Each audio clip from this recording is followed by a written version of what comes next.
Hello and welcome to Finextra. I'm Hannah Wallace and today we're in Dublin for EBA Day 2017 and we're joined by John Broxis from PRETA. John, thank you very much for joining us today. Thank you. Last year, PRETA started a major consultation to determine the industry requirements linked to the implementation of PSD2. What will be the key requirements for payment service providers and other players that came out of this consultation?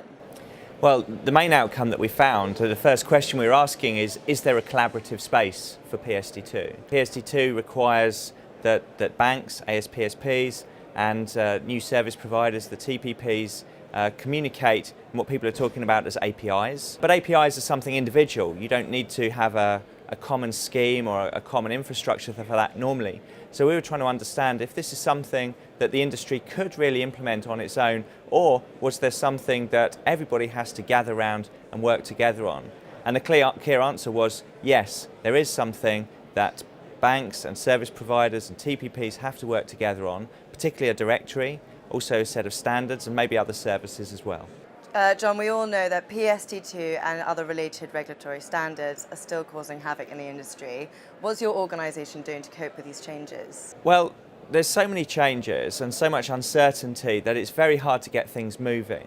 The piece that we're looking at most closely, which is the directory around identity, doesn't so much get affected by the type of standards that are used for the communication interface. So to some extent we can start the work anyway.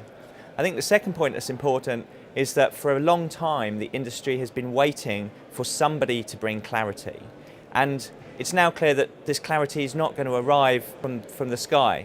EBA Day today is described as the voyage of discovery. On a voyage of discovery, you don't actually know where you're going to arrive. What's important is that you come together and you set out with a clear direction. And so this is very much the message we're giving. Come, let's start building the directory, let's start working, let's start creating the answers and then create the certainty we need as the regulators do their work as well. And of course, in the last few years, PRETA has been implementing MyBank. How will MyBank react to the introduction of instant payments? MyBank's a great story, very proud of what we've done there because in some ways it's the first example of a pan-European collaborative API that is being used.